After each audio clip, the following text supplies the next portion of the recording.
Another day, another vlog. Heto na naman ang panibago nating video. Nag-ayos nga pala kami ng kuryente at pagkatapos nga nito ay binigyan tayo ng manok na pang tinola. Tara at samahan nyo na naman ako sa panibago nating video. Let's go! Alright mga katalong, welcome back sa ating channel. For today's video ay mag-aayos nga pala tayo ng kuryente. Maaga pa nga ay may mga taong tumawag na kaagad sa atin sapagkat wala daw silang ilaw. Una nga nating dinaanan ay ang lugar ng Munting Buhangin. Dito nga ay may isang bahay na 3 araw nang walang kuryente, kaya naman agad natin itong pinuntahan. Nang maayos na nga natin ang ilaw dito ay lumipat naman tayo sa sentro ng Bakawan. At dito nga ay nakita natin ang isang napakalaking kambing. Napahanga nga tayo dito sapagkat napakalaki ng kanyang lahi. After nga nito ay lumipat kami sa bundok ng Batalan. At habang naglalakad nga kami papunta sa area na aming pagre-reparan ay ito ang aming mga nakita. Ang mga posteng hindi pa naiitayo simula noon pa man. Alright guys, at nandito kami sa bundok ng Batalan. So nag-repair tayo dito ng kuryente kay Kuya. At nawalan sila ng kuryente. Napakaganda ng lugar nila at tabing ilog.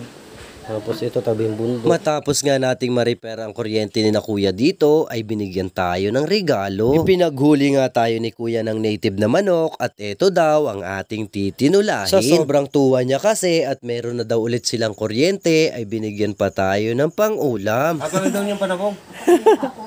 Hindi daw aulam. Ano kaya pinamimigay mo? Hindi namin po dito. Ayun o, wow. Binigyan ako ni Kuya ng pang-tinola.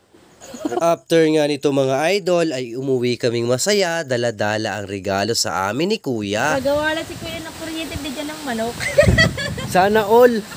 Habang naglalakad nga kami pa uwi ay napansin namin ang napakagandang ilog dito. Matapos nga ito ay tinawid nga namin ang ilog upang ayusin pa ang isang bahay na nawalan din ng kuryente. At binilis-bilisan ko na nga ang pagkilos dito para mabilis naming mayari ang mga ayusin dito. At nang mayari na nga namin ang gawain dito ay agad kaming umuwi. Thank you, Uncle, Ante. At dali-dali na nga kaming umuwi sapagkat mga excited na kaming lutuin ang aming dalang manok. Kaya anong gagawin ko sa iyo? Pabubukakain kita. Guradong masarap ka. Didilaan ko ka ngayon. Sexy ko yan ng manok mo ah. Yan ah. Pinagpapalit mo na yung asawa mo sa manok. Tapos. So, kukuha muna tayo ng ating papaya. Papaya at panlahok sa ating tinola. Ayan. At matapos ngang makakuha ng papaya ay i-prepare na natin ang ating mga panamya. Tapos ngang mai-prepare ang mga panamya ay nagisa na tayo ng sibuyas at bawang. Pinapula lang nga natin ang sibuyas at bawang at pagkatapos nga nito ay isinalang na natin ang karne ng manok. Isasangkot nga lang natin ang karne at pagkatapos nga nito ay ililipat natin sa malaking kaldero. Siya nga pala po mga idol. Salamat sa palagiang panonood ng ating mga vlogs. Sa mga top at new followers po natin ay maraming salamat din po sa inyo. Shout out nga pala kay Jomer Han, Aaron Osal, Elmar Magtaha, Glenmark Montesilianos, Markwell Bool at kay Cindy Bulisay. Sa mga hindi pa po na shout out ay mag-comment lang kayo para sa sunod na video ay ma-shout out ko naman kayo. At huwag nyo rin pong kalimutang i-share ang ating video para matulungan nyo kami. After nga nito mga idol ay inilipat na nga natin sa kaldero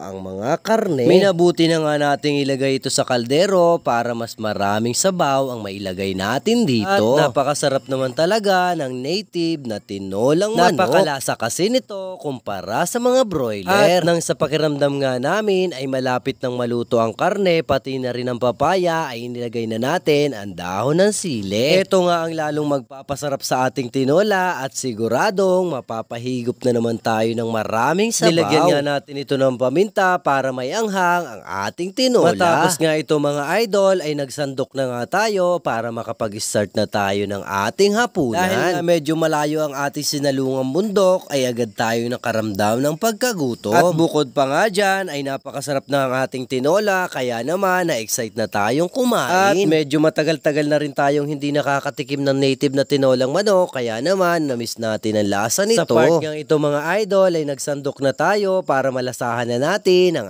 ating tinola. At eto po ang first bite ko para sa inyo. Sarap. Kain po tayo mga katalong. Ito po ang ating latest video. Salamat sa panonood. Salamat sa suporta. Ingat palagi. God bless!